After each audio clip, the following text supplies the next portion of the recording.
নিরামিষের দিনে এইরকম স্ন্যাক্স আইটেম তোমরা ট্রাই করতেই পারো। আশা করছি ভালো লাগবে। প্রথমে পানিরটাকে কিউব করে কেটে গোলমরিচের গুঁড়ো, নুন আর লঙ্কার গুঁড়ো দিয়ে ম্যারিনেট করে নিলাম। এখন সেদ্ধ করে ম্যাশ করা আলুটাকে নিয়ে তার মধ্যে নুন, গোলমরিচের গুঁড়ো, চিলি ফ্লেক্স আর ধনেপাতা কুচি দিয়ে ভালোভাবে আলুটাকে আমি মেখে নিচ্ছি।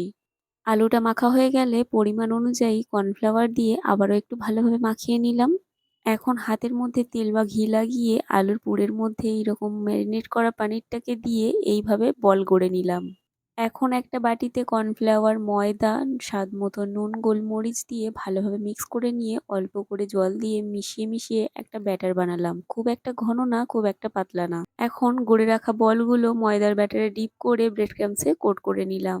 এই যে নতুন নতুন রেসিপিগুলো তোমাদের সাথে শেয়ার করি, কেমন লাগে কিন্তু অবশ্যই কমেন্ট করে জানিও। তো দেখো সাদা তেলে বলগুলো ভেজে নিয়েছি, একদম রেডি খাওয়ার জন্য। কেমন লাগলো জানিও। চলো সবাইকে টাটা।